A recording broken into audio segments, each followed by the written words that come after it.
Yes, hello and welcome to Live Dreams. We are back. We got booted and now we're back again.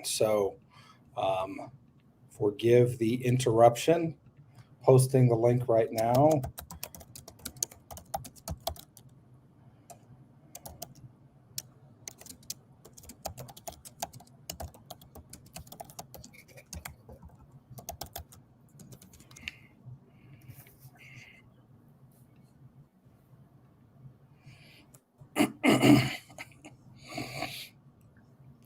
All right, and we have Joey on with us. Hi, Joey.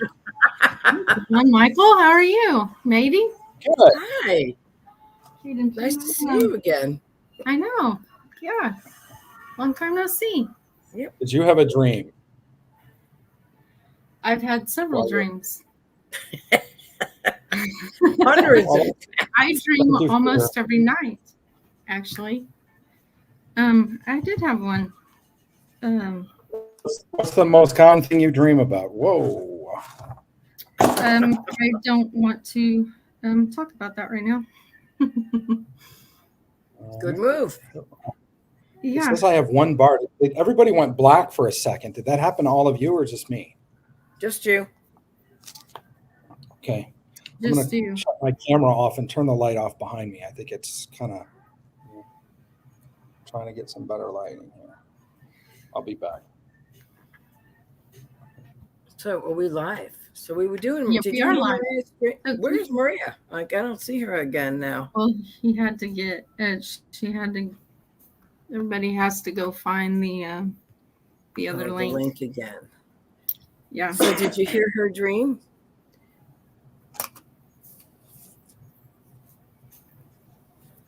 Her dream. She was in an office on her iPhone. She couldn't shut the page on her iPhone. She opened the door. She went in. Her brother Don was on the couch with a young girl. The young girl was in the recliner. And Don says to Maria, her mother kicked her out, and that's why she's here.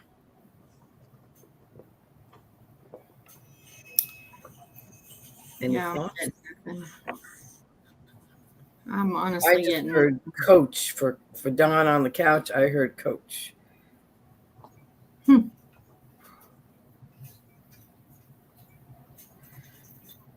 I've been struggling with hearing lately. Gotcha. We all go through it. Yeah.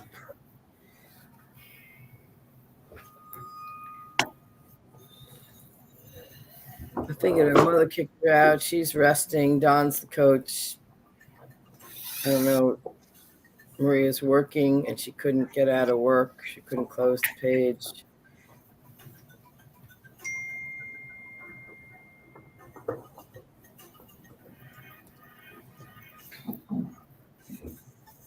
That's Clorinda.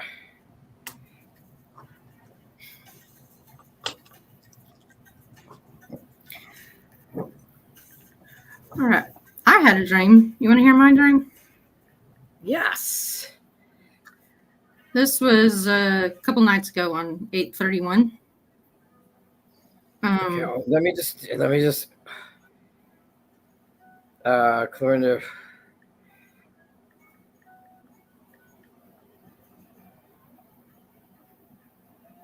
Let me tell her. Oh, John and Joey are on board. John's fixing the issue to restart. Okay. Good. Let's get your dream. So it was almost like I was in a movie. I didn't know any of the people until the very end of it, but I had moved into a house. So there were 4 kids. They're all grown. There's 2 brothers, 2 sisters. The sisters, their personalities were completely opposite and they fight all the time. The whole family thought that they were better than everybody else. Oh, they're snooty, snobby. Yeah. So they live in this older house, but it's really well taken care of, but it's really not super fancy, but they feel like it is. And they did have a lot of money. At one point I'm walking outside with somebody who's telling me kind of the layout. So their house is on 40 acres, but it's right in the middle of town. And then the neighboring 40 acres had been, the father had either given it to his brother or he had lost it in a bet to the brother. But the uncle had it at that point. And whoever I was talking to was complaining about that fact. But I said, I remember telling them, but it's really nice because it still looks like you're out in the country, but you're in the middle of town. Someone gets kidnapped. Whew. We see the person that they kidnapped, and they have a red wig on, but the hair is like pulled up over their face and in a ponytail on top of their head, so you can't see who it was. The victim or the kidnapper? The victim. Okay. I decide I need to go to town to do some investigating without anybody knowing. I see a bunch of dirty laundry on the floor that they've left for the housekeeper. So I pick it up, sort it, start a load of laundry. While I'm putting the laundry in, I see that there is an appointment at the funeral home for one of the kids, one of them, but I don't know which one it is. One of the brothers tries to give me some money so that I can go to town, but I won't accept it. I tell him I'll be okay, and he's getting a little frustrated at me that I won't take the money. Then I go out and I get a ride from the only person in the dream that I knew, his name is Seth Reeves. He's their local ag teacher. And I get in his truck and we're going to town, and the road turns from a road to a gravel road to dirt road to the tracks and the pasture to the road just completely vanishes into this dry grass. And we arrive close to his house, and then I wake up. Oh my goodness.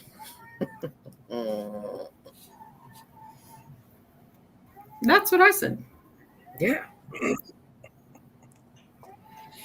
Snooty people who aren't as high level as they think they are. The house is old, but they don't realize that it's old. So it's old money, distorted views of themselves. 40 acres. And the uncle owns the other 40. Tree Town, and the kid's kidnapped, and the victim has a red wig on. Yeah, and I know that one of them's going to die. Yeah, because of the appointment at the funeral home. Mm-hmm. I'm not hearing much. But you go in to help, and you throw the laundry in, and then there's a brother. Maybe the guilty party is trying to bribe you. You're like, nope, no thanks. You're into justice.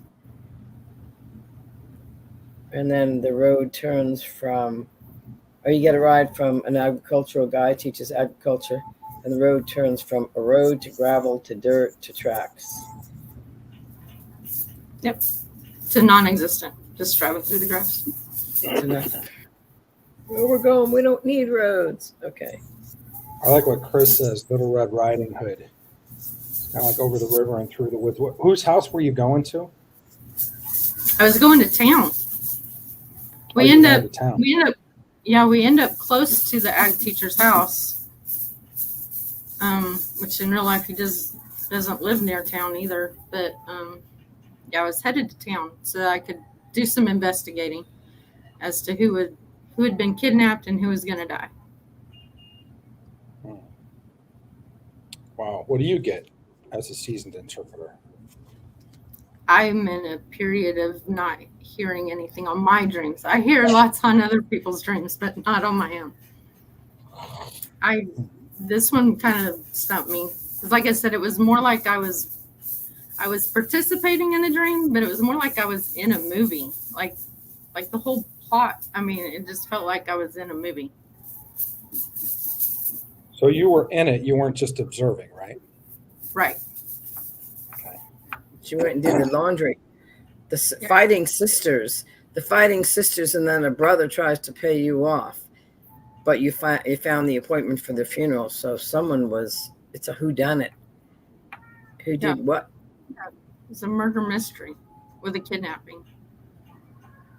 Well, I think the road is really telling. I think it could be describing a journey that you're on right now, where it felt like the way was paved and then the way was not paved but still gravel. At least it was level, and then the way was dirt, but at least it was still marked. And then now there's nothing. It's like there's grass. It's like you're going through something that you haven't been through before, and certainly doesn't feel like the last season or the season before. And you get to where do you get to when you wake up? We were just close to the ag teacher's house. So you didn't arrive at the house. Mm-mm. You just kind of woke up before you got there. Yeah. Well, I think the ag teacher is interesting. And you're going to the ag teacher because you want to find out about the kidnapping / murder, right? No, didn't he give you a ride? He was just giving me a ride to town. Yeah. Okay. It is interesting. Different ag teachers have shown up in several dreams. Different people that I know. Is Jesus. Hmm? The ag teacher is Jesus. Think of all the parables about Jesus. It's all the parables about a farmer plants a field, right? The parable of the sower. It's classic. He's the ag teacher. That's what I get. And so he's taking you on a journey to a place that is not well traveled and a place possibly that you haven't been before. And he's with you, and you think you're going to town. And the expression of going to town is like the idea of, yeah, we're going to town. It's like we're off and running. Things are going well. We're cooking with gas, those kind of things. But you think you're going to town, but actually it's almost like you're further and further away from civilization by the basis of the path. But he is with you. He is driving. You are safe with him. It just doesn't look like your expectation. Maybe you thought, like you mentioned, I don't feel like I'm getting much in Revelation right now. Maybe you thought that Revelation is just endlessly progressive, that you just get more and more and more and more. Well, sometimes you go through dry seasons and you're thinking, well, I should be able to do more than I did last week or the week before, the month before. And then you hit that place where it's like, man, I don't understand what's going on. I feel like I'm getting nothing. And that's when a lot of times God will, in a sense, hide himself so we seek him, or to take us to a deeper place or a deeper level, or to show us something deeper, a lot of times in our own life, in our own heart, something like that. Does that resonate?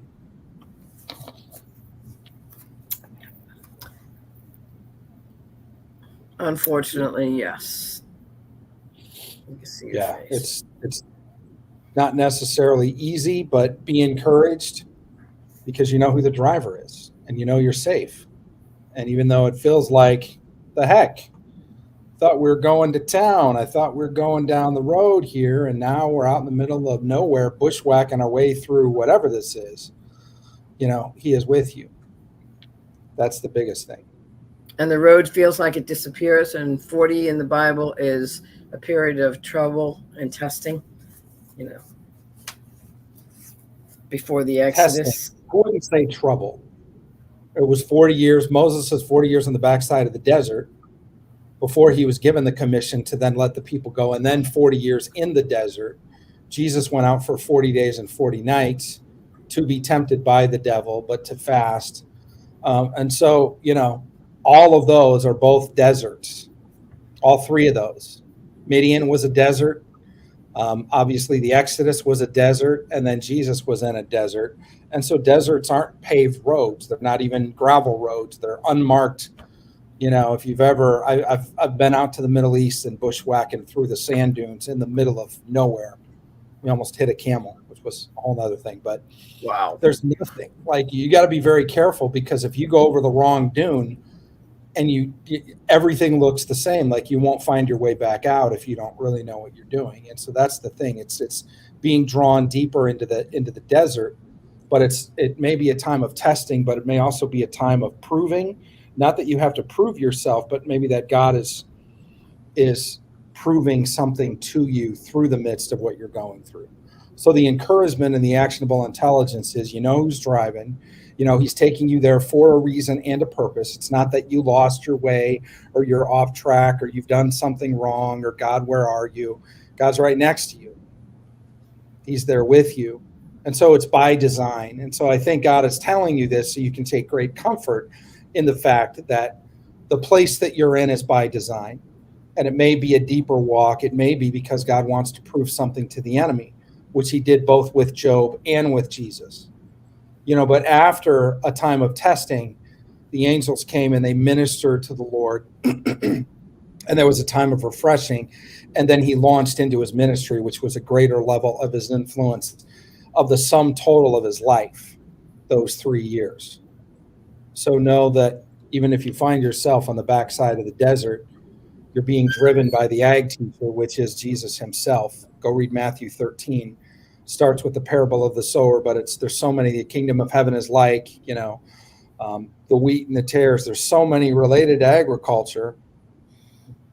And wouldn't it be just like God to give you a parable in the night hour to tell you about how he's telling you about parables and then what he's accomplishing in your life through this season? So be encouraged.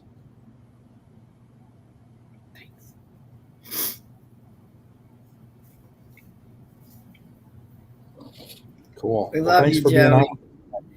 Yeah. Thank you. Yeah. All right. We'll talk to you soon. Okay. Bye. That was a good one. I want to share a testimony. I was at a school in Florida, and I got the chance to do 2 chapel services, one for high school and one for like middle school and elementary. And the high school one was phenomenal. I mean, it was so cool because I taught a little bit on like Joseph and Daniel. And then a girl stands up, and it's one thing to come on Live Dreams. We're all adults. We all know. It's another thing for a teenager to raise their hand and say, I had a dream. Can you interpret my dream in front of all my friends? I mean, it's just a level of uncommon courage and bravery. And so this girl stands up and she shares her dream, and the dream was about 3 trees, which I immediately thought of the dream of the tree that Nebuchadnezzar had. And then there was a cow behind her house, and I immediately thought of the dreams of Pharaoh. So I'm like, wow, I just talked about Daniel and Joseph, and there's pieces of the dream of Nebuchadnezzar and the dream of Pharaoh in this dream. And so I'm like, I think the cow is 1 year. It's behind your house, so it's something that's behind you. I think something happened, and she's, I don't know, 15, 16 years old. I don't know. And I said, I feel like something happened in your life a year ago that you're still trying to get over and that you keep looking back on it. And so she starts crying. And there was a situation with a family member and all of that. And so it was just nailed it. God did. And then the 3 trees that she saw was like a choice of different archetypes in her family. Do you want to be like this guy, which is a happy, cheerful kind of oak tree, or do you want to be, like the withered willow weeping tree, which had no fruit on it at all, and it was like the withered fig tree? Or do you want to be, she saw a blossoming pink tree, and I said, it reminds me of a cherry blossom tree. And she said, yeah, I think so. Well, the lady that runs the school was standing next to her holding the microphone, and she happened to have on a white dress with big pink blossoms on it and a cherry blossom pink top. And I was just like, did it look anything like the lady standing next to you holding the microphone? And she says, yes, it looked exactly like that. And so not only did it speak to the whole assembly, it really, really touched the heart of this girl, but it also touched the heart of the lady that ran the school standing right next to her. And so God got, and it encapsulated everything that I had just shared in like a 40-minute talk that I gave, which was so, so cool. And I'll tell you another story from chapel after we do another dream. Let's bring Maria back on. Or no, she looks like she's on the phone. Well, she might be. We got a dream already, so like maybe will she come back? She'll come back. Let's bring Taylor on. Okay. Taylor, how are you? Hi, unmuting my. Hey, so I had 2 dreams in the same night. I'm happy to share both if you want me to, but the one in particular was like, I have no idea what this is. Okay, start with the one you have no idea. Yeah. Okay. So I take care of somebody, and I was at her house, and it was her mom's house. She lives at home. And this mom, they have a couple of dogs. One is a large dog it's like two dogs in one. She would walk it first like a regular dog, and then she would have to adjust its legs so that they were turned 180 degrees. And then she would walk it What? again like a second dog. Say what? Yeah. Say that So, again. so she walks it just like it's a regular dog, and then she has to stop the dog, and then trying to adjust so you can see my hands. Then she has to like lay the dog down and adjust its legs so that instead of going down, the legs are like going up behind its head. But then when she adjusts it, it's a completely different dog. The first dog is larger and it's male. The second dog is smaller and it's a female. It's like there's one dog upside down melded with the first dog. They look a bit different. First, let's see. At one point, the dog looked very large and husky, almost like a bulldog, but not quite. And I felt like there was something about this dog that wasn't right. It was not a positive sensation, but I don't know what it was. I just couldn't pinpoint it in the dream. I was doing something at their kitchen sink. I pulled out a couple of containers of quality ground meat from their refrigerator that were for me, but the containers started as two at the top and they melded into one at the bottom. And at the bottom, it was like there was a space between the two containers so that the two meats were touching each other. And the one meat was like, they're both quality meats, but one meat was older than the other meat. And when I opened the top, it just didn't smell right. And I thought at first, like, could I save the other meat that was newer? But then I thought, no, because the old meat might contaminate the new meat. And so I just threw it all out. I think I wrote down, I believe I glumped it down the sink. But I didn't want the family to know because it was quality meat that they'd given to me and I didn't want them to feel that. Then Dad was talking to me. And then the last part was vague. It wasn't nearly as prominent as the other part. It was something about looking under a bed that was in the general living space and finding a couple plastic potting plants that were upside down and stacked on something. And I accidentally knocked one or two down and put them back. End of dream. Two potting plants? It was like one or two. The dog was definitely two. The meat was definitely two. The part about the pots under the bed was vaguer. It's almost like a pattern. Yeah. Go ahead, matey. You knocked the pots over? The pots under the bed got knocked over? Yeah, I knocked. There were more than two pots, but I knocked one or two of them over, and then just put them back.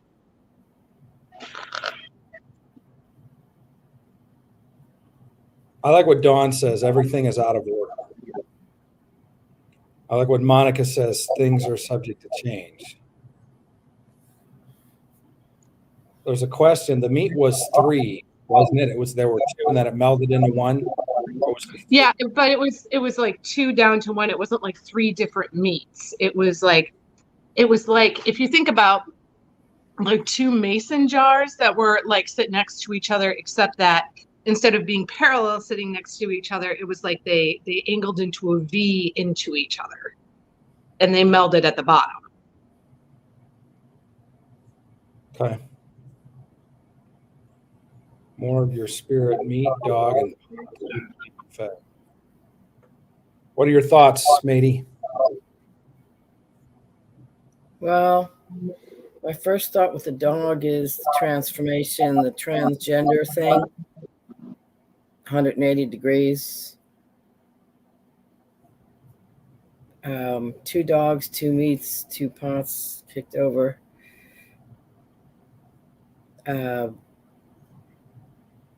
Something went down the sink. The 2 meats you were trying to. I thought it was interesting that you wanted to protect the family because they would have felt bad about the meat going bad. And then 2 living plants, which are under the bed. There's a lot of hiddenness. There's a lot of covert stuff going on between not sharing about the rotten meat, trying to save the meat because the old meat was the one that went bad, and then the new meat or the younger in age meat got contaminated, so that had to be ditched, but you didn't want anyone to know about that. And then the plants, everything happens covertly except for the dog being walked. But that dog, whoever was walking the dog, flipped that dog around. I think I need a little bit more hearing time, but that's starting to what's going into focus. Quality gone bad. It wasn't plants. It was upside down plant pots, just like empty. Oh, planters. Planters. Yeah. Yeah. They didn't have anything in them. They were empty. So you know what comes to mind when you say that game that people play with 3 little pots, you hide, or cups, and there's something under the cups, where it's a magic game, or you switch the cups around, and then you got to pull the cup up and see where the ball is underneath it.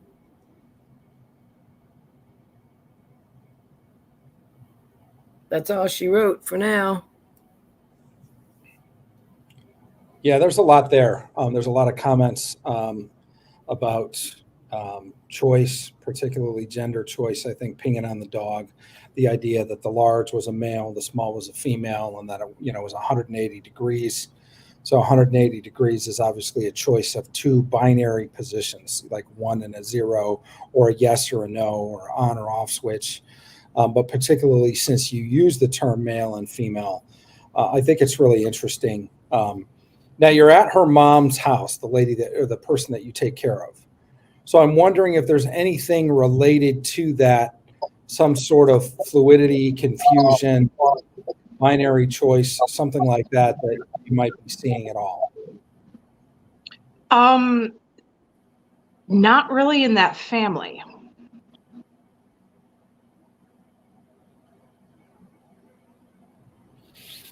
Okay. Because it may not be, I got to mute you when I talk. We're getting feedback for some reason. It may not be as simple as a straight choice like people are thinking it is, but it might be a choice between 2 positions. It's interesting because the dog was the same entity, larger, smaller, male, female. The meat was 2 separate entities, older, newer, blended into one, but something didn't smell right. And then the planters, which are made to hold pots and grow things, were like underneath a bed and upside down. And so the idea of, like what Romalda says, about filling the vessel. Planters are what you fill in. They are empty, fill your vessel. I can't. Confusion? Is there mental confusion for the family here? Like, is she losing her? Well, it sounds like I agree with, again, Romalda and even Jade. What are you feeding? 2 positions is something or someone related to this family double-minded. Because, you're walking the dog in 2 directions, male, female, large, small, and then the 2 meats would be 2 different choices of what you could feed yourself. I love there's that movie, World of Tomorrow or whatever it is, where they talk about inside each person is 2 dogs or 2 wolves, and the one that gets stronger is the one that you feed, so it's really about controlling your mind. It's really about, what are you feeding on fear? Or are you feeding on love? And so that's what I think the choice is. And even the juxtaposition of the male and female, I think that's, pink and blue, softer, darker, those kind of things. I think that there's a position here that's related to food and soil, because it's what you eat and it's what you plant and then eat. That's related to the condition of whatever this beast is. The question is, what is the dog? Is it something internally? Is it a spirit? Is it your spirit? Is it the spirit of one of the people in the dream or one of the people that live at the house? Because it's kind of a sensitive topic, I'm not going to call out who it is. I'm just going to say, I believe God will show you who the dog is and what needs to be done to both move it in the right direction, have it pick its choice, what to feed it, old meat or new meat, and then how to plant things successfully that can grow and bear fruit in its life. Does that make sense? Yeah, you've given me some stuff to go on. Okay, cool. Well, Thank thanks you. for being on, Taylor. It's good to see you. Good to see you too. All right. Bye-bye. Cool. That was a fun one. Yeah. All right, let's bring Maria back. Yay. Sorry about that. You're muted. You're muted. We can't hear you. Tell me that Start over. We just now can hear you. sorry for that. Forgot I was muted. Anyway, I was telling Mady before, I dreamed that I was in my office room, which I'm in now. I was on my cell phone. I'm trying to delete a page. Can't seem to do that. And then afterwards, I opened the door. Next to him is a young girl sitting on a recliner. Now, really, we don't have a recliner, but anyway, I noticed the girl's hair is like a short bob style. My older brother turns to me and he says to me, her mother had been kicking her. That's why she's with us here. And that was it. That was the end of the first part of the dream. So who was on the couch next to who? You lost me there. A young girl. Next to who? No, I'm On a sorry. recliner. My older brother Donald was on the couch. The young girl was on a recliner chair. Okay, the young girl was on a recliner next to the couch. Yes. Okay, and then what happened?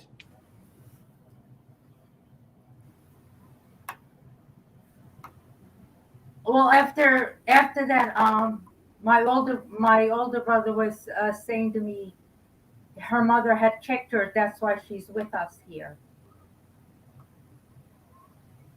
The mother of the young girl.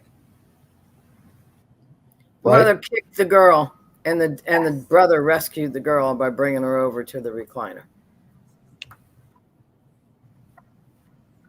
Okay, so the idea that you were in an office is you're in a place Oh, of doing business. Something needs to be done. Business needs to be handled. You're on the phone, which means you're communicating remotely. It's not something that's on scene, but it's something that you're going to have a part in or a hand in from a distance. You're trying to delete a page. It's like turning a page, but it's electronically. There's something in your life or in your past that you want to delete, you want to not remember, you want to wipe it from your corporate memory, which happens to be the phone that we carry with us every day. You can't delete it. So I believe that what God is saying is there's business that needs to be done with the trauma in your life, something from your past you want to turn the page on, but you can't seem to stop thinking about. So then there's an open door. So this open door, I believe, is providing a place, could be providing a place of offense in your life, or could be just providing an open door of something. And God is showing you when you open the door, what's going on there. There's your older brother, Donald. Donald, of course, means world leader. And he's on the couch. Maybe he heard coach. And then next to him is this young girl. I'm wondering if the young girl could be you, and if there was any offense related to your mother that God could be trying to flush out in this season of your life.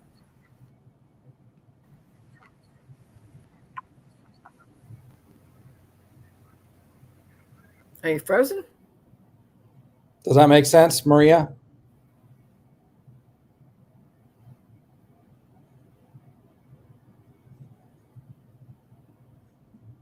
I think her internet was.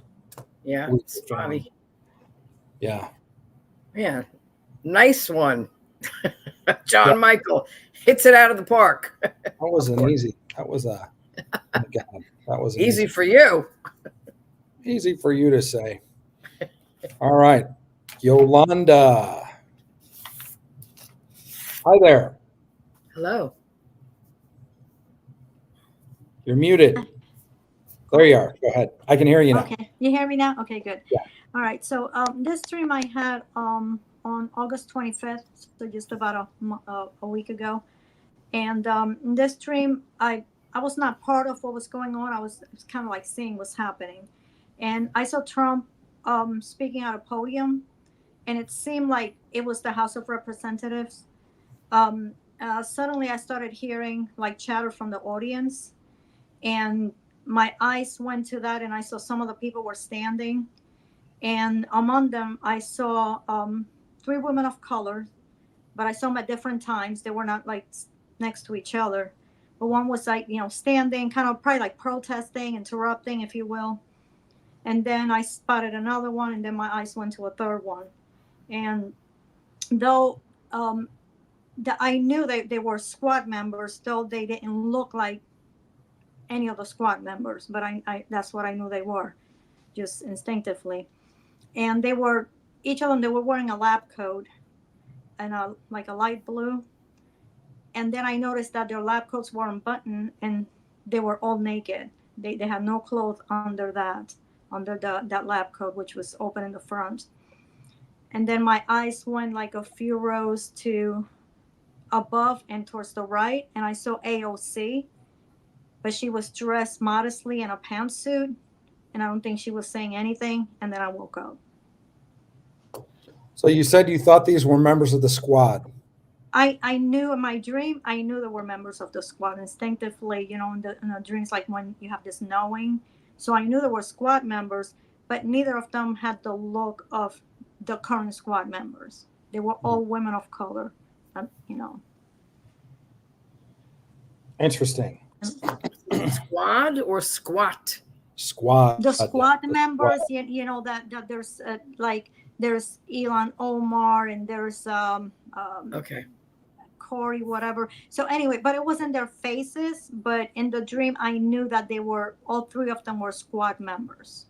And actually we know AOC is also a squad member, but she was very different than the other 3. She was like a few rows over, higher up or further back, and to the right of the group of the other squad members, though they were not next to each other, but they were in one same area, if you will. And AOC was to another area, and she, unlike the others, she was very modestly dressed in a pantsuit, and she never spoke anything. And then I woke up. This is a really fun one. I like this. I'll give Mady first crack at it. No, thank you. No, thank you, boss. I can't make heads or tails. Yeah, and I saw someone put being exposed, and that's certainly the only thing that I could come up with in the dream. I would say one of the very few things was just seeing the nakedness underneath. What came to mind after I woke up was exposure. Mm-hmm. The only thing I saw, which could be totally off, is when I wrote my note and I looked down at my note, I see 3 women of whatever I was trying to say, and the Witch of Endor came to mind. And to tell you the truth, I don't remember that story. I know it's a famous story, biblical story, but could be no connection whatsoever. The Witch of Endor was where Saul went when who was it? Samuel died, and he didn't have a prophet, and so he went to the Witch of Endor to do a seance to raise the prophet so he could get the word of the Lord. And he got the word of the Lord, which was, you're going to die tomorrow. You want to hear something? Here we go. Okay. Yeah. No, so it's probably I'm off. Well, I do think it's interesting because it's very specific, actionable intelligence. Obviously, everybody's hearing the idea of them being exposed. I like what Chris says about hiding behind science. The lab coats is interesting. The fact that they're light blue is interesting. It reminds me of the Tiffany powder blue, the Tiffany pantsuit, the Tiffany suit that happened at the turnover of Obama and Trump, and also the blue Tiffany box that was given as a gift that people have speculated. Oh, wow. Yeah, that was the kind of blue. That was the type of blue, that light blue. Now that you mention it. That's what I thought. And I don't know what was in that box. I don't know if anybody knows, but the first thing that I'm struck with is what would have to be in play for Trump to be speaking at the podium in the U.S. House of Representatives. Presidential. Good. Not sure Congress wants to invite him back under current circumstances. However, if he was president, absolutely. It would be the State of the Union. And several people, I'm not the only one that saw that. Hats off to a lot of you that said, could this be the State of the Union? Other people are seeing the thing of Tiffany blue, speaker, State of the Union address, State of the Union. So you all were getting that. So it's not just me. Again, all of you are hearing that voice. I think what's interesting is while Trump is speaking, the squad is being exposed. So Trump's speech is the catalyst to exposing the squad minus AOC, which I think is interesting because does God have a plan for AOC? Is something going to happen in AOC's life? I don't know. But I think it's interesting that she's not involved. I think it's interesting that she's dressed more modestly and she's seated apart. She no longer sits with. It reminds me of Psalm 1. Blessed is the man who does not walk in the counsel of the wicked, nor stand in the path of sinners, nor sit in the seat of scoffers.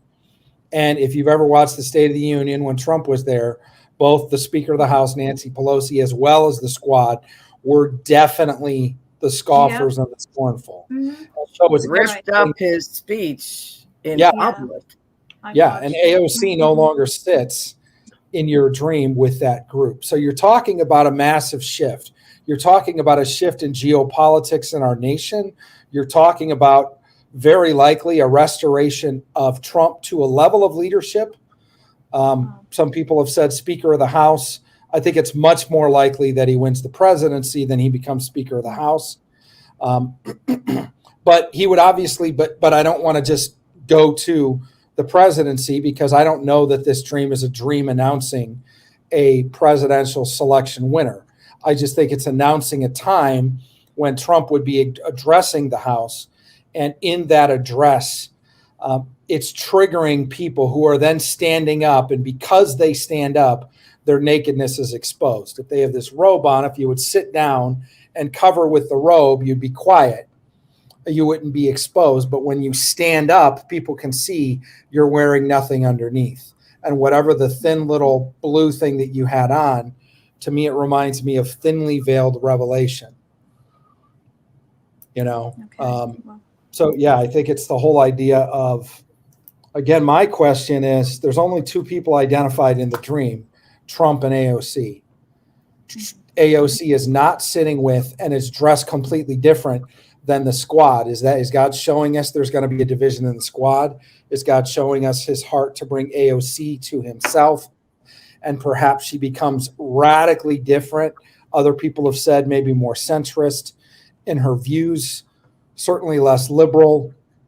Who knows? I think it's an interesting juxtaposition. It makes me want to look up, okay, well, who else is on the squad that's not AOC?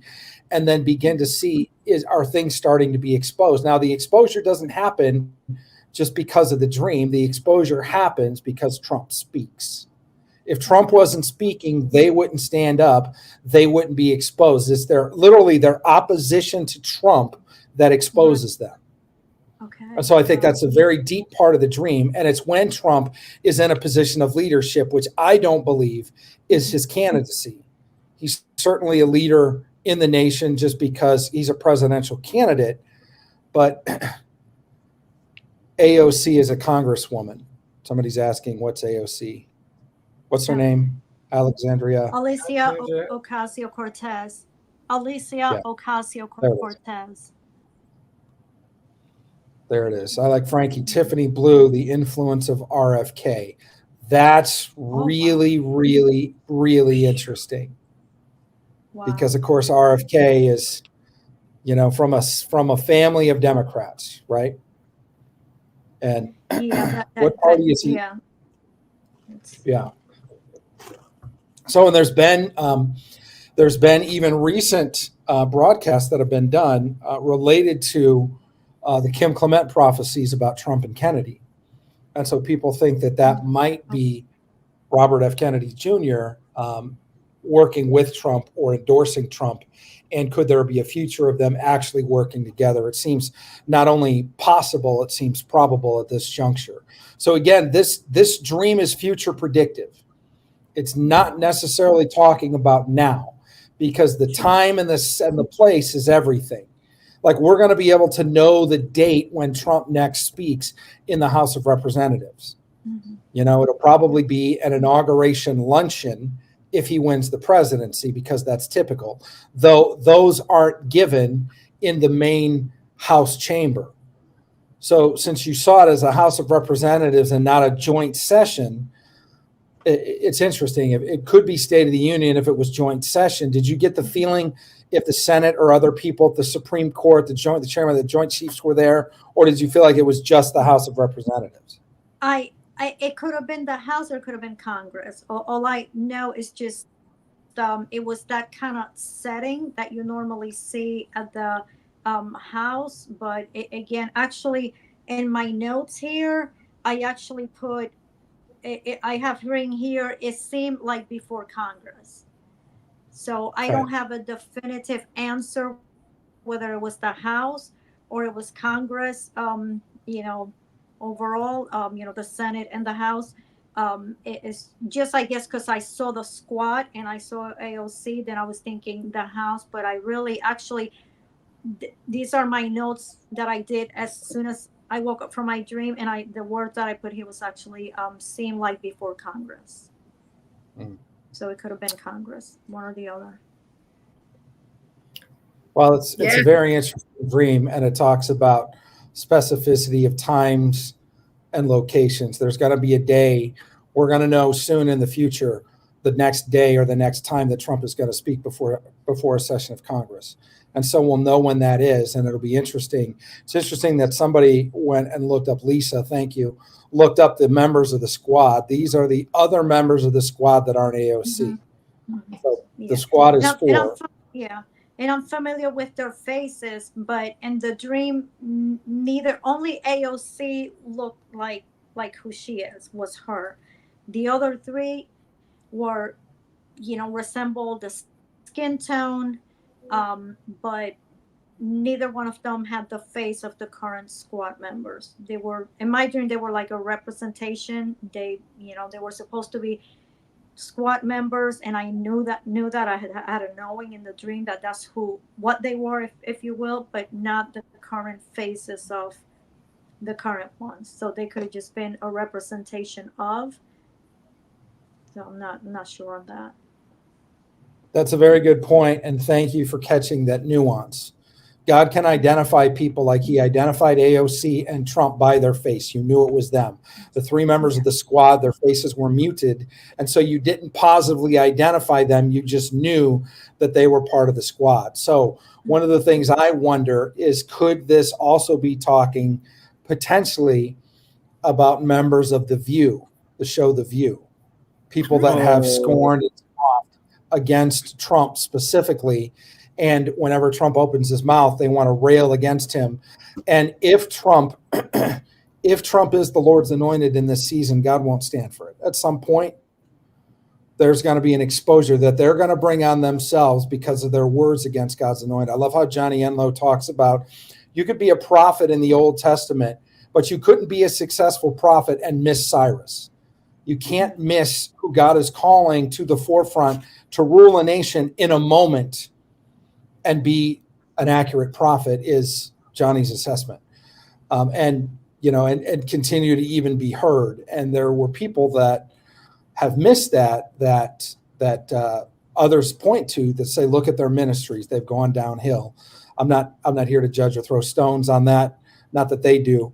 But I just think it's really, really interesting, the idea that if you sit in the seat of the scoffers or the scornful, your days are numbered, particularly if you're throwing stones at the Lord's anointed and if you're doing it publicly in the legislative seat of the United States of America, because legislation stands for righteousness. Those that make the laws are those that govern righteousness. And so if the seat of righteousness itself, with a righteous God-appointed leader, if that's what Trump represents, and that is the case, if that's the case in this dream, if they're scoffing against that, it's going to be at their own peril and they will be exposed. The question is, and I believe one of the reasons why it could be ambiguous is because all of these ladies have a choice. And so there could be three people that may or may not be part of the squad, but they have the spirit of the squad. They all dress alike. They all look alike, that will be exposed when they try to stand against Trump and disrespect him in an open session.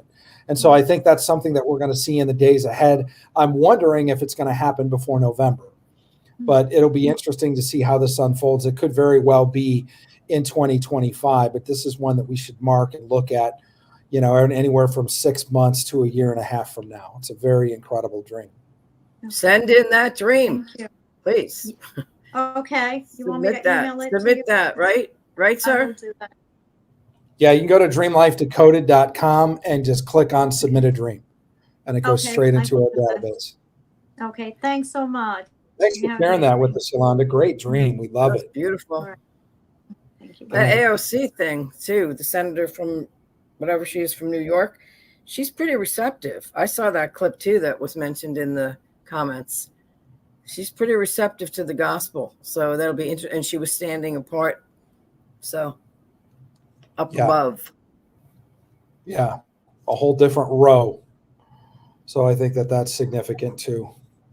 Well, There's I can't so much discount there. Witch Vendor then either. So I wasn't No, off you by a can't. mile, but it brought me to Witch. So thank you, Lord. Yeah. Very interesting stuff. All right, let's If bring you on do- the one and only Ashley West. Ashley.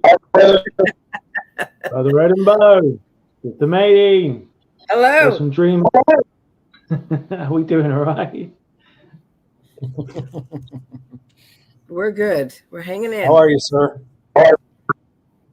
Yeah, get in there. And you're Get in coming there. back. Come back across the pond.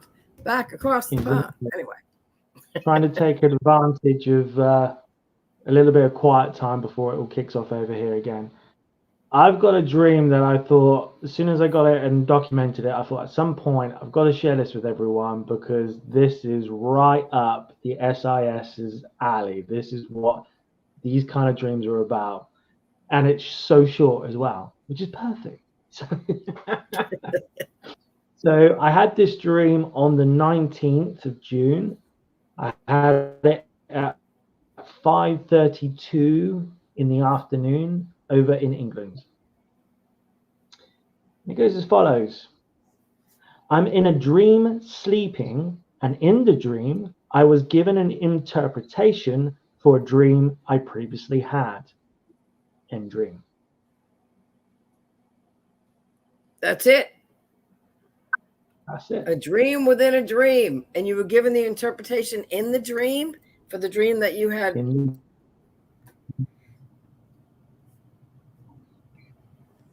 So in the dream, you were dreaming, right? Mm-hmm. And in that dream, you were given an interpretation for another dream. Another dream. Correct. So how many dreams? 3 dreams. Yes. Three. Wow.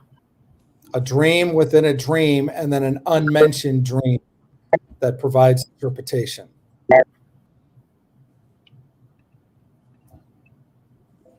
What do you get, matey? So I need all your guys' help with this, because I can tell you now, I don't remember the dreams or the interpretation of the dreams. So This is fun. Go ahead, matey. What do you got? No, sir. Too deep for me. I don't know. Dream within a dream within triple. It's a hat trick. This is really cool because it's showing two things. It's showing actually a triangle. I see you're in a dream, and in that dream, you're dreaming. So it's level 1 and level 2. And I get a real bad echo. Who is that? I'm going to mute you, Ash, while I talk. Yep. And so there's level 1, you're in a dream. Level 2, there's a dream within that dream. And then off to the side is level 3, which is you're getting in the second dream an interpretation of another dream. So there's 3 dreams that are being discussed. There's 2 levels, and then the interpretation that's coming of the unnamed dream. So there's 2 dreams. The dream, you're actually having the dream within the dream, and then in that dream, you're getting an interpretation of another dream, which we don't know what the other dream is. We know what the first dream is that you're dreaming of a dream with an interpretation. We know what the second dream is it's a dream of getting an interpretation. We don't know what the third dream is. And so what God is showing is he's showing you layers of revelation that are compounding in your life. That God is going to continue to give you keys and continue to give you more revelation, almost in cascading sequence, that are going to answer questions you've had in other areas of your life. By the way, this is a classic reason why you write down your dreams, because God may answer you in a dream a question that you had about another dream at another point. You ever wake up and have a dream and be like, God, I don't know what that means. Help me with what that means. Or you go to bed thinking about a dream and be like, God, I wish I really understood the dream from last night. Can you help me? Well, he answers you in a dream with an interpretation. This has happened to me. It's mind-blowing when it does. You wake up from the dream understanding a previous dream. It's an incredible piece of revelation, and it's part of why dreams, I believe, are superior even to prophecy, because even the story of how the message gets to you is supernatural. The fact that you're in a dream, second level deep in a dream, dreaming about something that's an interpretation to something else is just, it's mind-blowing. But what God is saying is he's compounding revelation. And in a dream, you have a dream of interpreting a dream. And so it's dream upon dream upon dream. It's like precept upon precept, line upon line. And so what's happening, and I like what Mickey says here, is the 3 witnesses. What's happening is God is giving you, first of all, I believe, a special calling and anointing, which we've seen upon you. I also heard this too, Deb, wheels within wheels. This reminded me of Brian Palencia's wheel within a wheel dream. But that's a whole nother level of the angelic and of revelation in the book of Revelation, when it begins to talk about, Daniel, and in Revelation about the wheels within wheels and surrounded by eyes. And it's all about the seer realm. All over the wheels within wheels, they're covered with eyes. And so it's literally that God is showing you something. I like what Jade says here, breadth, length, and depth, as well as height. To be able to comprehend, so I think this is an awakening for you, Ash, that you're going deeper. And in fact, I would say you're even going much deeper, because in your dream within a dream, you're getting revelation on a third dream. And so God is letting you know that things are about to get really, really deep, and he's going to show you some things that are going to be absolutely mind-blowing. Woohoo. What I got of that was the positioning of the L, the dream, and the other dream on the side. You know how the SIS, the L-shaped table? Yes, exactly. I think that's really interesting. What do you get, Ash?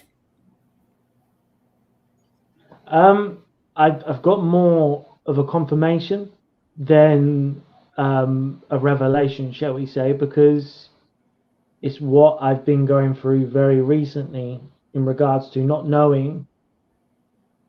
I've just literally with a special unit team today within the training for the SIS, and a prayer request of mine was for focus, was to make it clear, like have someone pray for me, write the vision and make it plain. I've had other people very recently in the last few days pray for me saying, you're about to step into something that's not just short term, like for a day or a week or one event, and then you have to wait for the next event. There's going to be a prolonging of you're going to know what's going to happen, but you need to press in and get the revelation. I feel this dream is like connected, holding hands with that. So that now makes sense to me, but I still don't know what it is. So there's more pressing to do. But there is that feeling in my life, a realization in my life I'm going through right now, that there's some things that I'm going to need to let go of and move on from respectfully. And then there's things I need to turn my full attention to and commit to. Really go deep, not just surface level, not just 1 or 2 levels, like go deep. And yeah.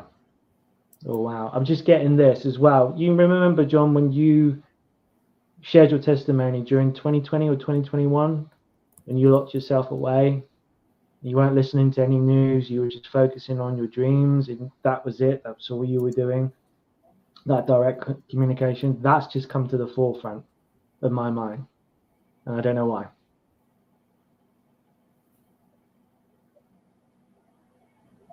Interesting. It's exciting. Yeah, I think more than it's about a particular piece of revelation for a particular situation, it's about how to process revelation. And it's the idea that he gives to those he loves even while they sleep, which is Psalm 127. Psalm 126, when the Lord brought back the captives from Zion, we were like men who dreamed, which was like we were rubbing our eyes. We couldn't believe it. It was such a glorious day. How could this happen? And then the very next chapter in Psalms, he gives to those he loves even while they sleep. So the juxtaposition between Psalm 126 and Psalm 127 is stark and dramatic. They're in exile. They're captives in a foreign land. Their country's been decimated. Their families have been killed. Their capital city burned. And then the Lord moves on the heart of like King Cyrus and says, go home and rebuild the temple. And the Lord brought back the captives from Zion. We were like men who, like, we absolutely could not believe that our captors who did horrible things to our country and our families suddenly decided to let us go and actually resource us to go back to Jerusalem and build the temple. You know, God gives to those he loves like that. I've never said that before. That's a new revelation for me. But Psalm 1, precept upon precept, right? Psalm 126 precedes 127. You see what God did for the people who we were like men who dreamed. We were like men who were asleep and God moved on their behalf. So that is an incredible piece of revelation that I've never, like I said, I've never heard that. I've never said that before, but it just came to me as I'm unpacking this. And that's what happens is when we open our mouth and begin to speak, God will just fill it. And it's amazing. But when you open your heart in the middle of the night, Job 33:3, as in the 3 and 1, right, says God speaks once, twice, 2 levels deep, in a dream, in a vision of the night, to seal his instruction on the heart of man to keep his way from evil, his heart from pride. And so I think it's absolutely fascinating that God is showing you a new level and a new process of how he's going to give you revelation. Begin to look for 2 layers or 3 layers deep dreams and begin to look for revelation in your dreams that are going to unlock revelation in other dreams particularly, but also other areas of your life, because God is saying it's going to come that way. Now, because you're a military guy, when and I don't talk about this a lot, but because you get it, I'm going to speak to you directly, Ash. You encrypt messages for a reason. This is like triple encrypted. It's encrypted because it's in a dream, and then it's a dream within a dream, and then it's an interpretation of a dream within a dream. And so I also feel like one of the things that God is saying is you've been upgraded to top secret. And top, T-O-P, is a 3-letter word. And so I feel like God is saying he's upgrading the amount, the frequency, and the type of, and the efficacy and the importance of the revelation that he's going to give you in your dreams within dreams, and in the interpretations that he's going to give you within dreams. What say you, brother? Does that resonate?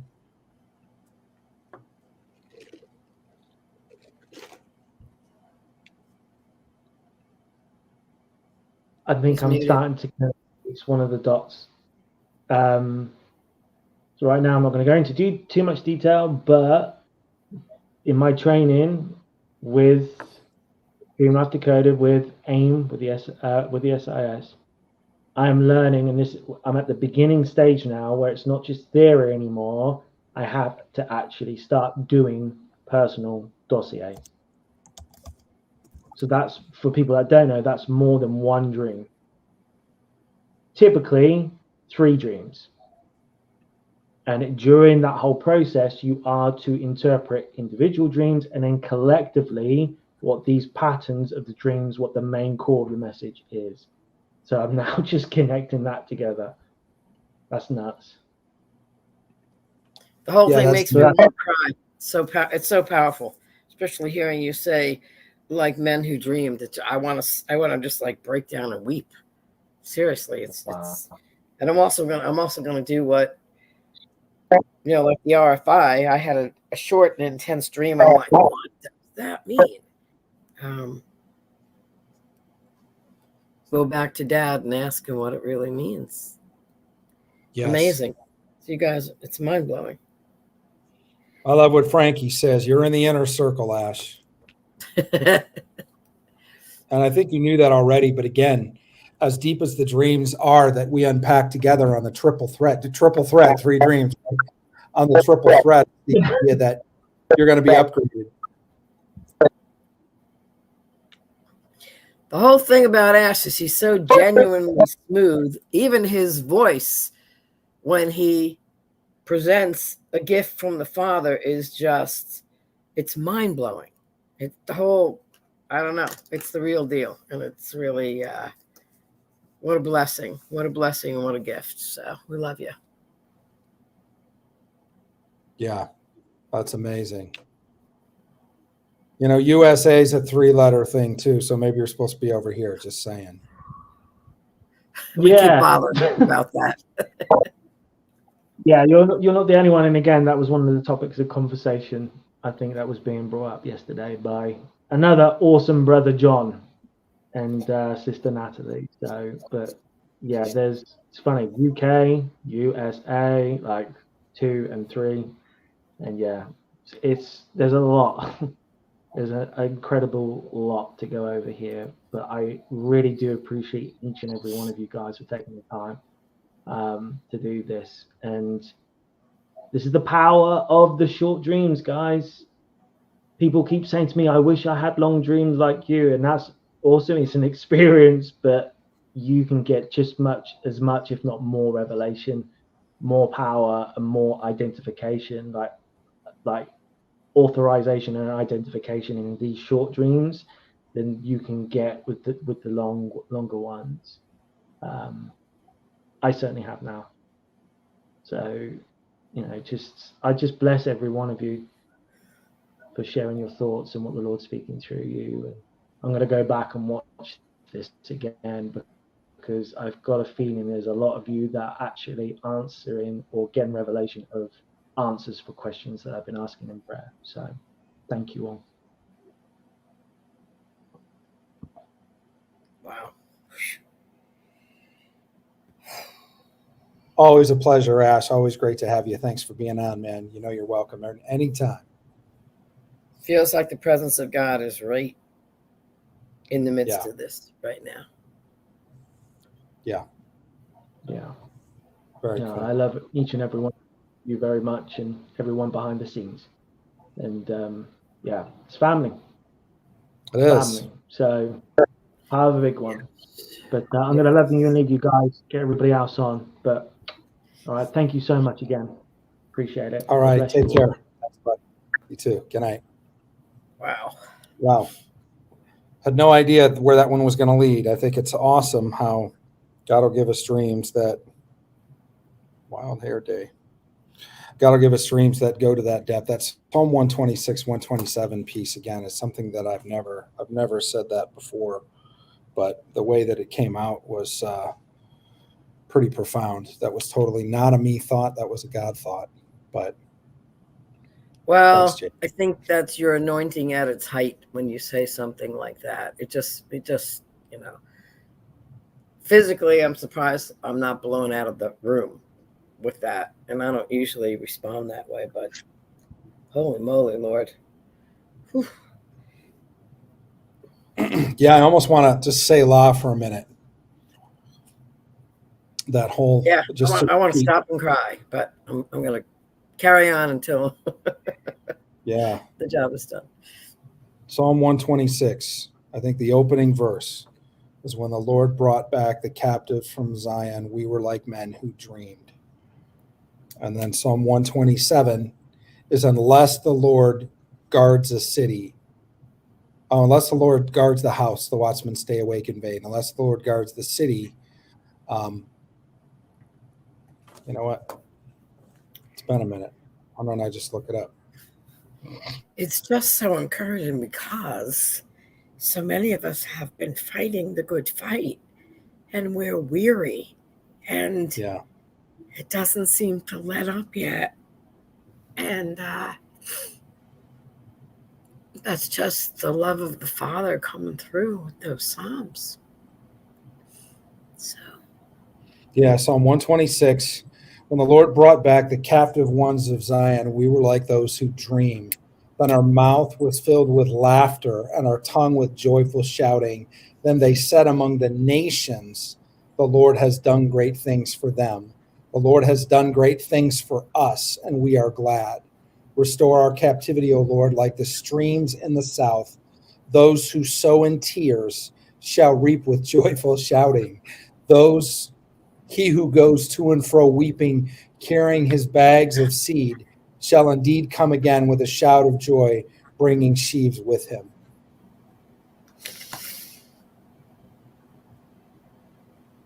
And then Psalm 127, unless the Lord builds the house, they labor in vain who build it. Unless the Lord guards the city, the watchmen stay awake in vain. It is vain for you to rise early and to retire late, to eat the bread of painful labors, for he gives to his beloved even is in his sleep.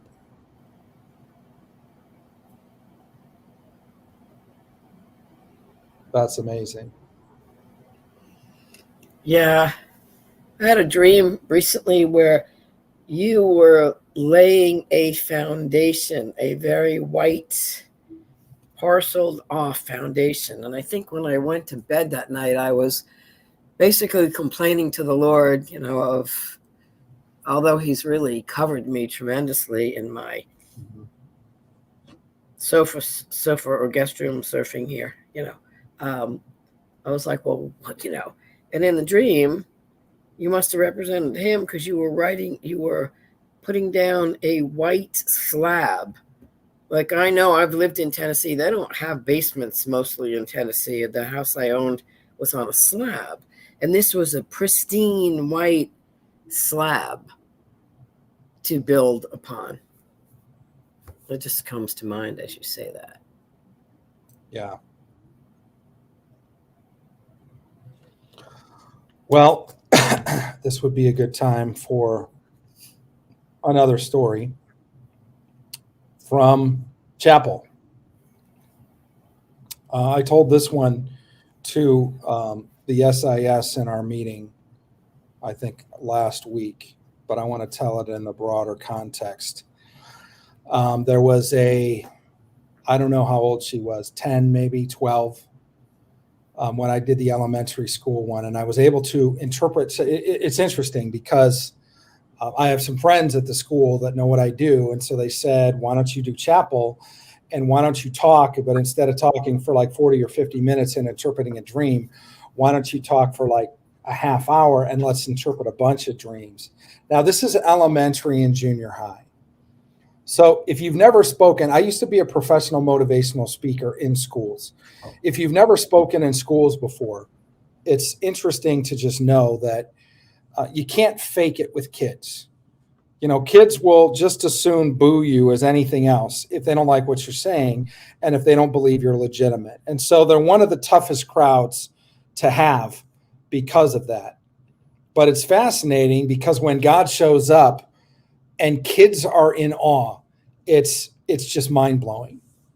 It's just mind-blowing. And so now if you're in a school with kids, all the kids know the other kids, right? You know the kids, especially at a faith-based school, the kids know the other kids. This is a rather large faith-based school, but still, it's less than 1,000 people. But it's incredible how I graduated from a Christian school, and you kind of knew everybody in different age groups and whatever. And so I talked for a little bit. I think I talked about Gideon and a little bit about identity, which is a deep topic for kids that age. But I said, does anybody have a dream? And a couple of people stood up. This one little girl stands up. She's near the front row. She's 10, maybe 12 years old. And she said, I had a dream.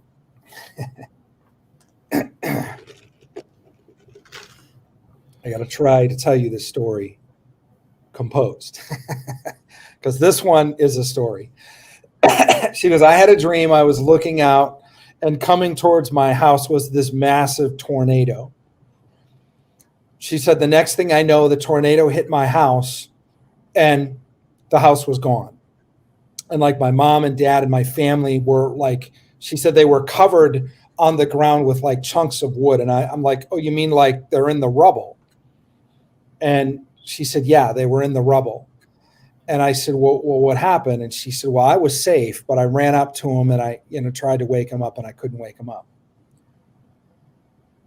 And again, this is a 10-year-old girl who has a very serious and concerning dream. Like what do you say? And you better mark your words.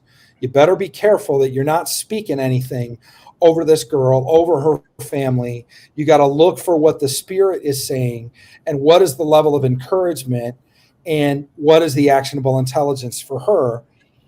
And this is what I told her, which to me seemed like the biggest bunch of lame sauce I ever said. I just said, because I couldn't answer, well, what about her family? The only thing I could say is I feel like God is letting you know he wants to comfort you and let you know no matter what you go through or your family goes through, that he's watching over you and you will be safe and protected. And she kind of looked down, and I don't know if she shed a tear or not, but she kind of sat down, and I thought, well, I didn't feel like I had much to go on. I don't know what the storm is. I don't, I think she had the dream some years ago. I don't know, whatever. One of the teachers comes up afterwards and says, do you know who that little girl was? And I said, no, I don't have any idea. She said that little girl lost both her mom and dad to COVID. She's an orphan. And I'm like, oh my God. I'm so glad that I didn't try to be like, well, the storm could be just a tough time you're having at school. Like, I didn't feel the need to describe the storm or even the demise of her parents in the dream. I just felt like God said, focus on her. I'm going to keep her safe. I'm always going to be with her no matter what. And it's probably like the one thing that if I would have known the story, I would have wanted to say to this little girl, but it was dramatic and miraculous that I didn't know the story. And that's what God led me to say and to deposit to her tender little heart was that God has you, you're going to be safe. And no matter what, it's going to be okay. So again, just, I did some interviews with some of the kids afterwards. The sound didn't work out. We're still working some of the things. But at some point I want to post those because they're like 5-minute interviews where I'm talking to these kids and they're telling me, when you interpreted my dream in chapel, it blew my mind because this and this and this and this, and here's the rest of the story. And then some of the kids were brave enough, they came in and they, right in the middle of the interview, they said, hey, can I tell you another dream? I'm like, yes, absolutely. And so I'm doing live in-person dream interpretation with kids from the school. It was just, it's such a pleasure, such a joy to do that. So cool to see God move in that way. But soon I'll be able to share those videos with you, and we're working on getting a bunch of stuff up. That's just phenomenal. So more to come on that front. But all right, let's bring on Margaret. Muted now. No, I am. Okay, now you're unmuted. Start over. Okay, good. Well, I was hoping you'd call on me. I've been wanting to share a friend's very short Trump dream. I was visiting her in Kansas a few weeks ago, and she told me this dream. And right while I was there, I said, I want to submit this to some people that take Trump dreams very seriously, and I don't want to misquote you. So we submitted it, but there's things about it that's very obvious and things that I think we haven't seen yet. So here's the dream. Felda said that she suddenly, and it was probably 2 years ago. She didn't write down a date, but it was well after 2020, but not recently. And I said, you mean a couple of years ago? And she said, yeah, I think so. And it didn't even hit her, the main point of the dream, for a couple of days. And then she thought, oh my gosh, she's coming back. And so she's always believed that Trump will be back in office because of this dream. Anyway, in the dream, she suddenly realized that Trump and a few other people were in her living room. They hadn't rung a bell, or she didn't know when and how they got in. But they were in her living room having some sort of meeting that was just over, and he was walking out with about 3 other men. He had a very small entourage with him. And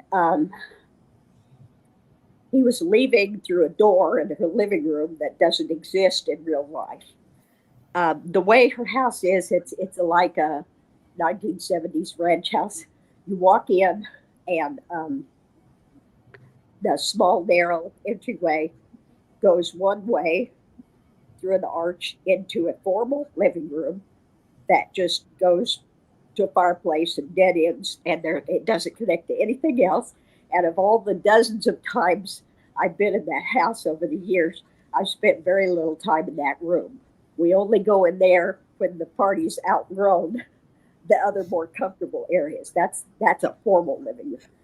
Anyway, she discovered that Trump and his guys were leaving through a door that doesn't exist. She said it was about 5 feet north of the real door in the entryway, which is practically in the living room. But this was about 5 feet into the living room, going straight out to the front yard like the front door would. But for some reason, it was about 5 feet deeper into the living room. Anyway, she said he was obviously leading the guys out because they finished whatever they'd done there. And probably some sort of meeting, she said. And he was about to step out the door, and she ran up to him because she noticed he forgot something. He had left some kind of coat or jacket, or sometimes she says cape when she's describing this. She said it wasn't a suit coat, but it was something he was wearing over his clothes. And he had left it on the back of a chair in that living room.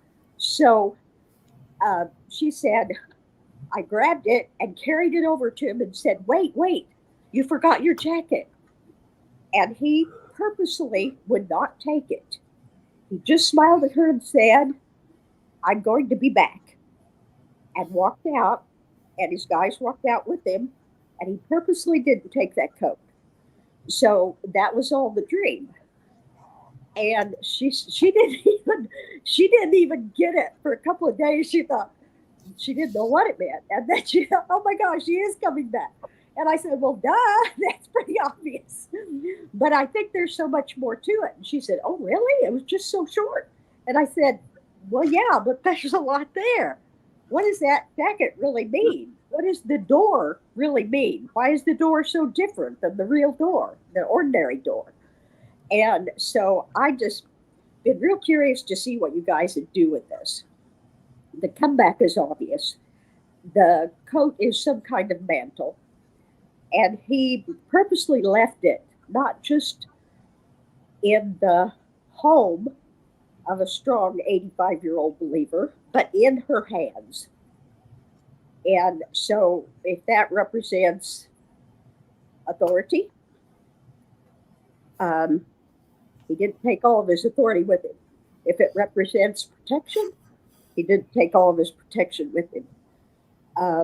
He's putting a lot of responsibility in the hands of the mature believers. I would categorize her as salt of the earth, solid rock, beautiful believer. I've known her many, many years.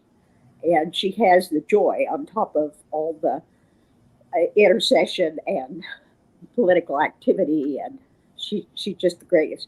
Anyway, I'm just anxious to see what you guys would do with this, because I told her I don't get it all, but I think there's several more layers here that that is important.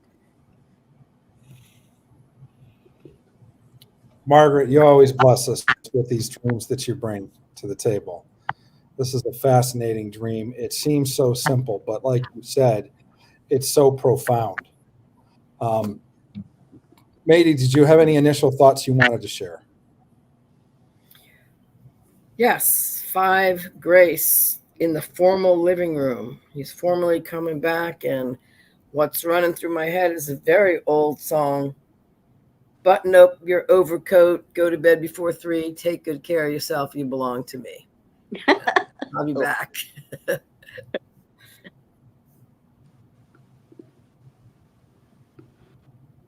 mantles, people have said all the other stuff. He left his mantle, but the formality of it all. I love that 5 by 5, the military stuff. And man, I'd love to see that, because I believe he's still commander in chief, and he's not the selected one, he's the elected one. So amen. That's it. That's what I got.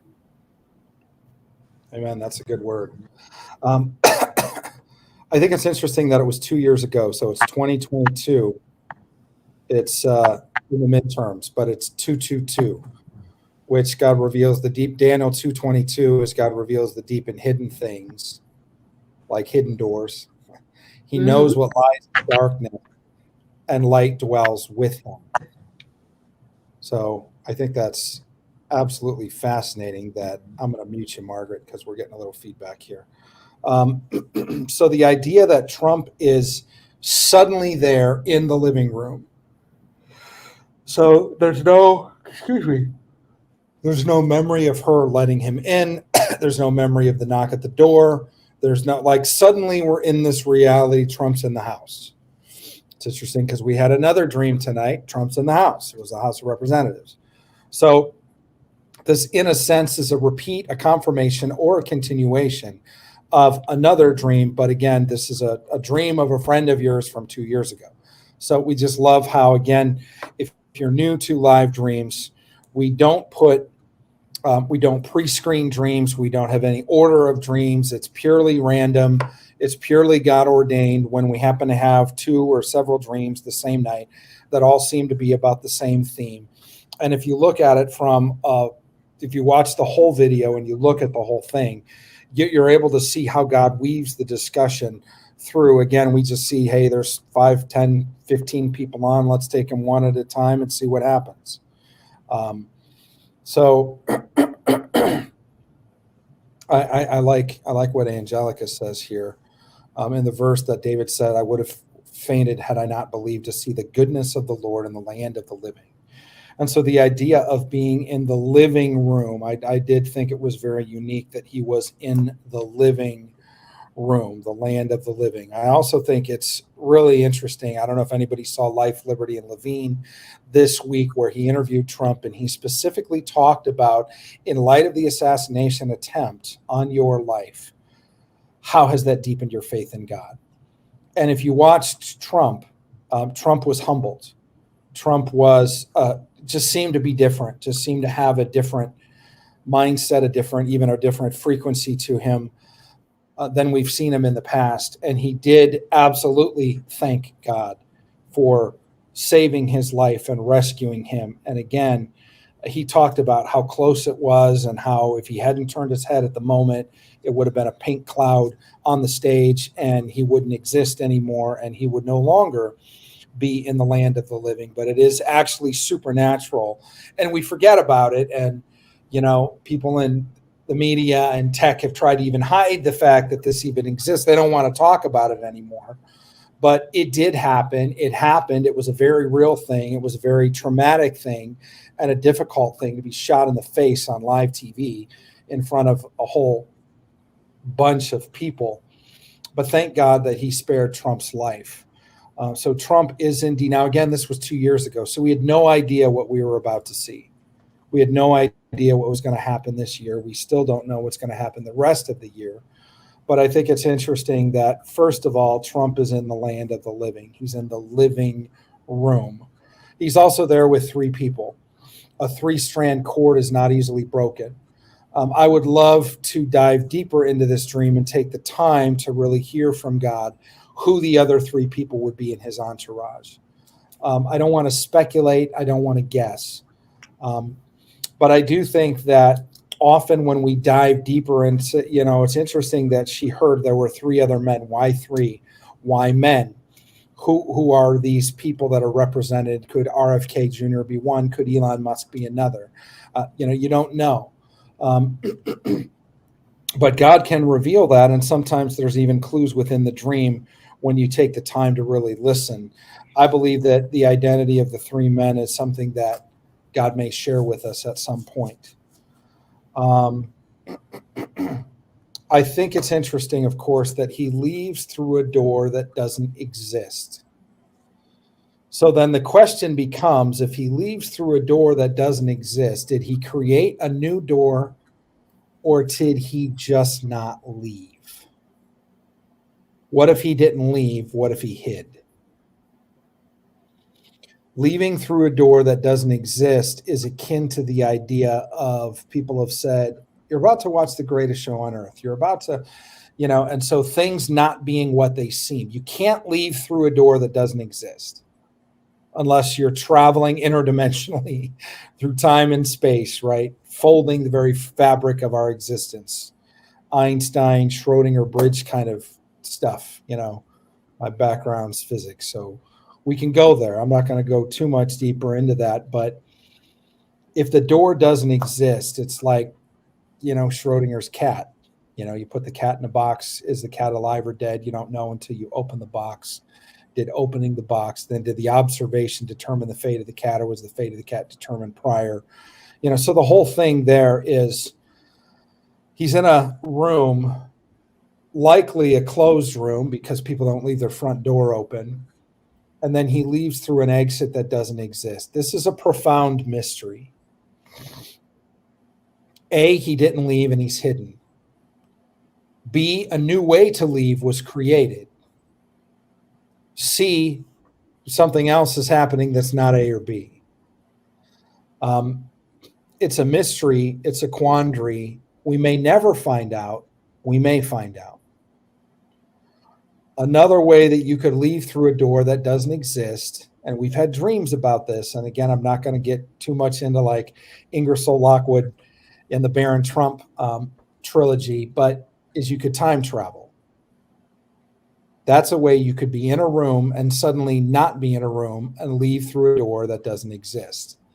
And so it was God saying something in 2022, again, Daniel 2:22, he reveals the deep and hidden things. He knows what lies in darkness, and light dwells with him.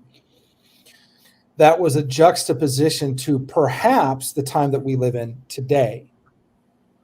And again, the idea of the Butler, Pennsylvania attempt on his life, how close that was, how dramatic it was, the fact that he's even in the land of the living in this day and age, for Margaret to hear this dream from her friend is a miracle and a supernatural miracle in and of itself.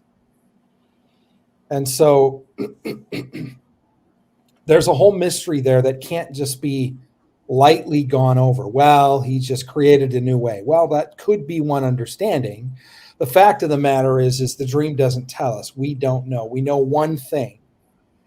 It appeared to the dreamer that he left through a door that does not exist. What's also interesting is we have the coordinates of the door.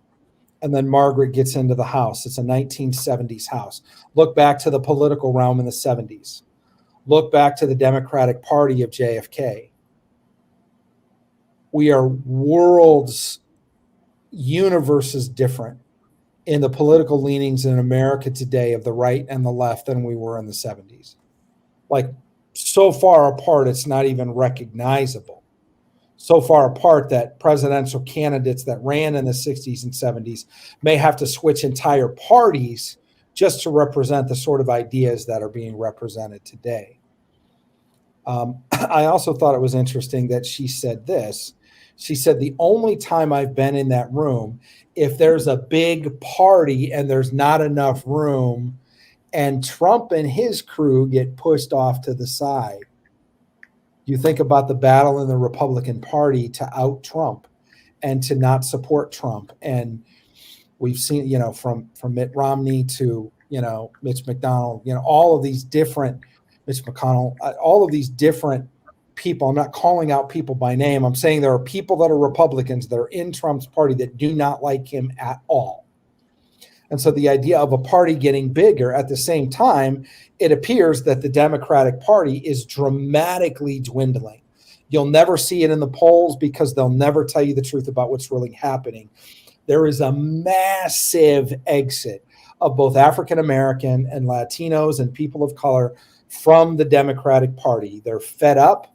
They've been awakened to what's really going on. It's a sideshow circus compared to what most families, hardworking families in America, believe and care about. Things like the economy, things like border security, things like not having your apartment building taken over by armed Venezuelan gangs. Things like this is what the American people care about, not some radical fringe transgender ideology that they want to pour down the throats of 5-year-olds. And so the left has lost touch with the American people. And the only reason why anyone would doubt that is because on the side of the left is the mainstream media, who continues to lie and gaslight the American people and make you think that it's even a race, that it's even close. Like, there's a lot of people that have said if we have an actual accurate and integrous presidential selection, that Trump would win in all 50 states.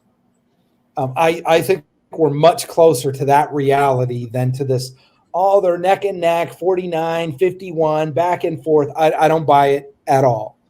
That's what they said in 2016. It's why they were all allegedly surprised because of the landslide victory of Trump. And again, they've continued to try to declare this over the United States. I don't believe it's true, not even a little bit. I think what's happening is the Republican Party, the GOP, the good old party, the conservative party, has swelled massively. It's become a big party.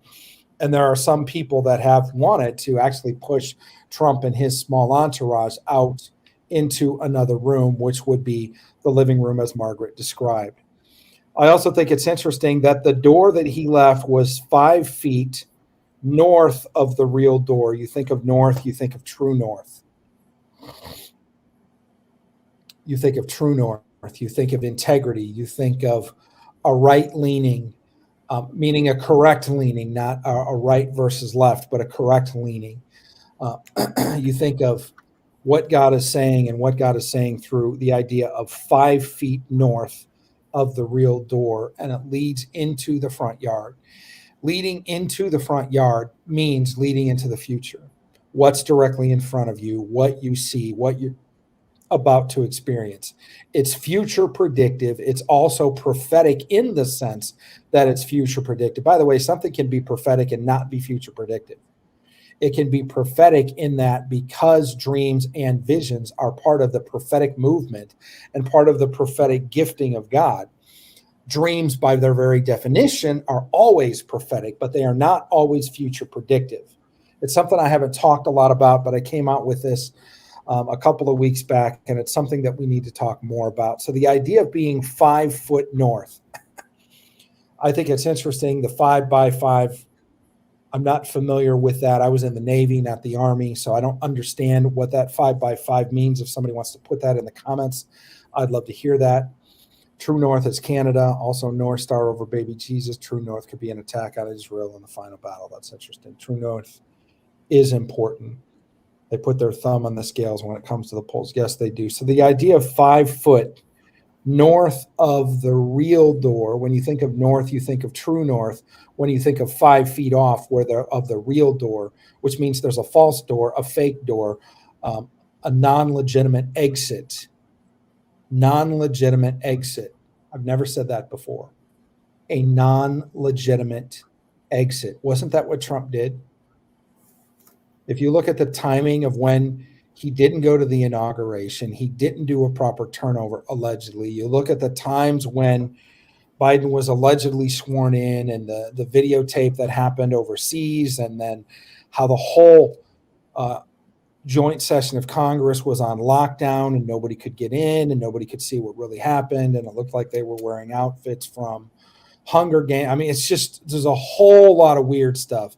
If you took the inauguration in 2020 at face value, God help you, because you're not seeing the bigger picture and you're not seeing what's going on. But 5 by 5, I hear you loud and clear. Means Roger, means LNC, which is loud and clear. And so the idea that he left through a door 5 feet to the north of what the real door was, in the context of meaning loud and clear, you got to go back and you got to think of, what did he say? Well, he said numerous times things like central casting, things like you're about to watch the greatest show on earth. Sit back, grab your popcorn, and watch the movie.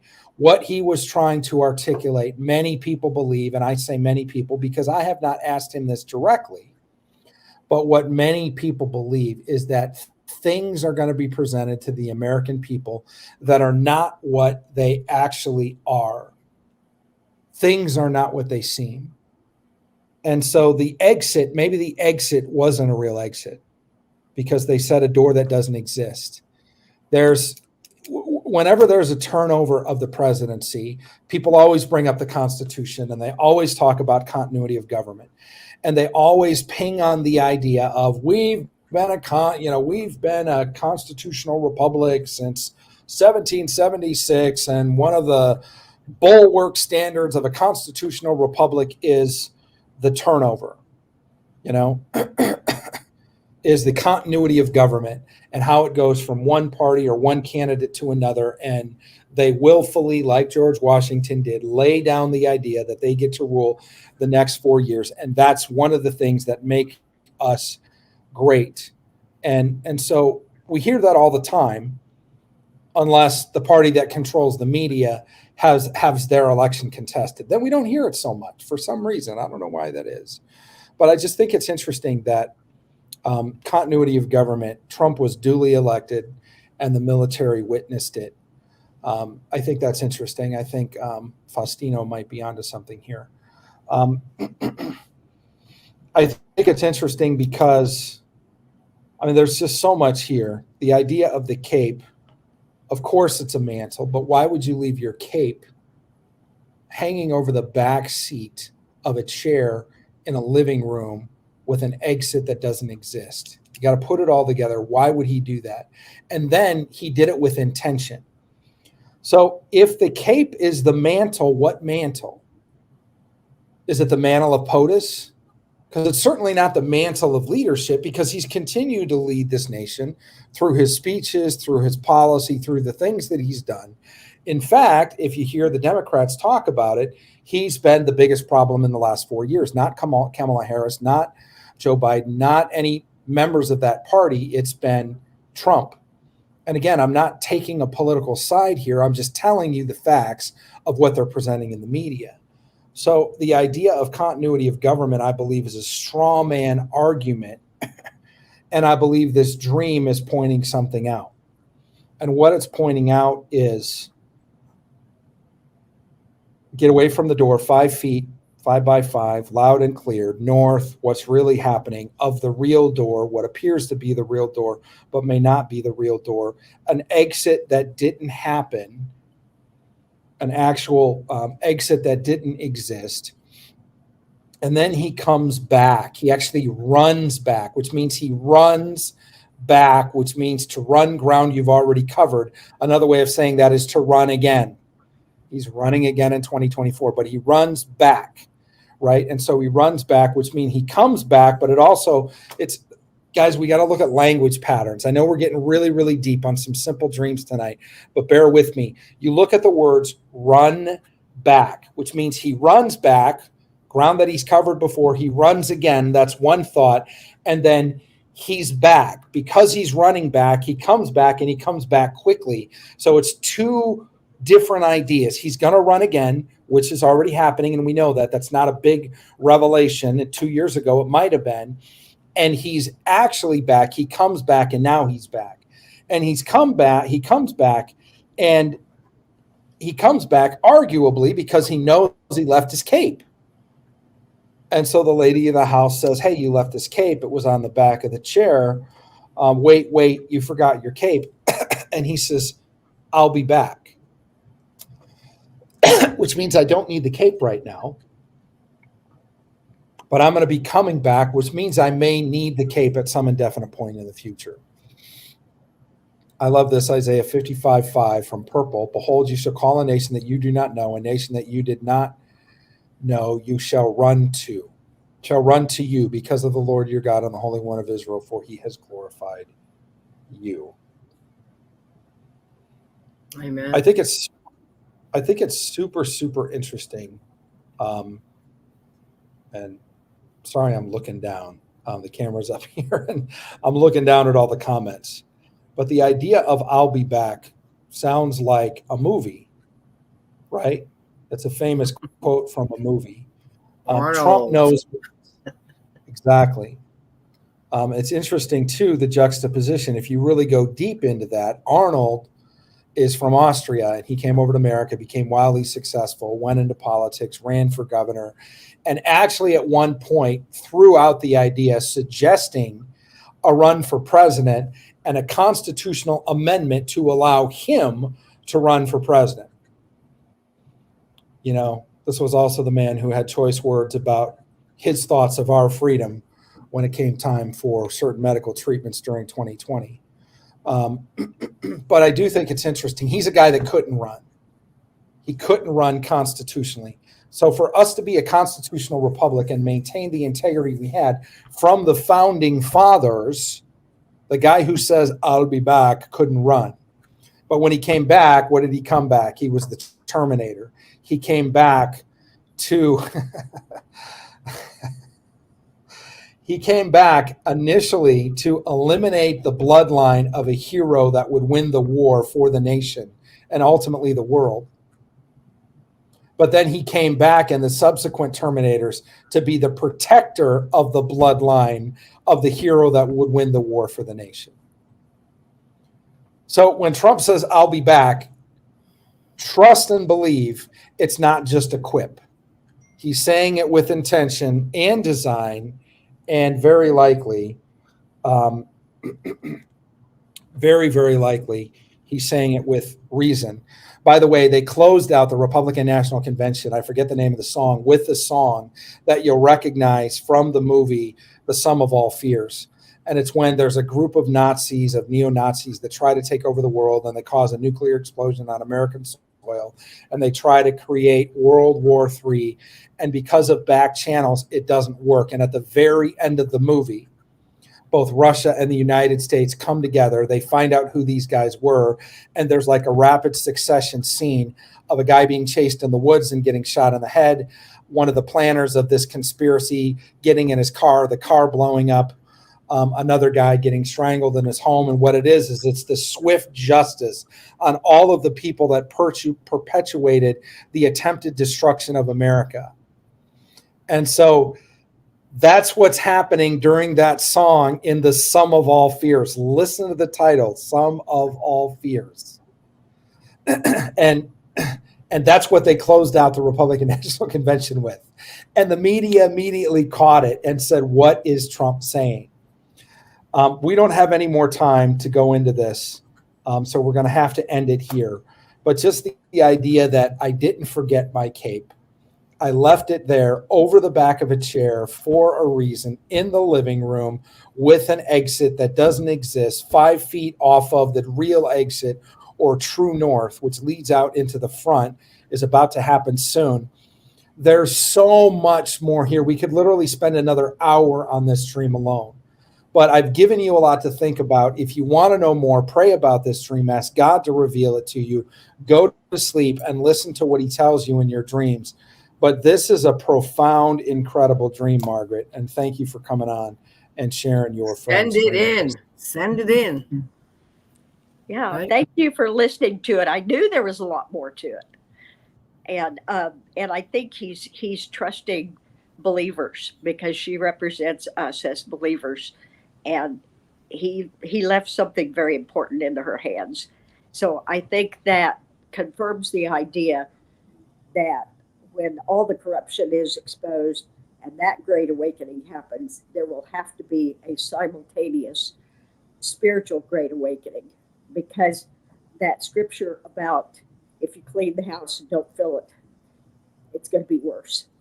Yeah. If we don't do this right, in other words, Right. take darkness and the light rushes in, all the righteous are ready to take the positions that God has been preparing them for, because there's going to be a lot of voids. So the spiritual awakening and the cultural awakening has to just explode all at once. And it kind of is overwhelming to me. I like safe adventure. I want to be on the other side of this. But I agree that we're all at this time for a reason.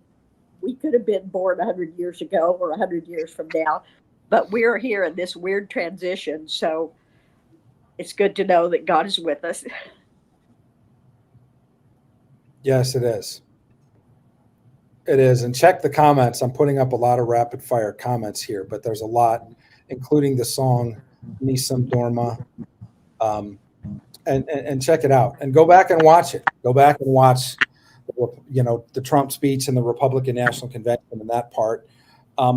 I challenge people to look at all sides of what's happening in politics, because we need to be aware, because we need to discern, because God can have things happen at the Democratic National Convention, at the Republican National Convention.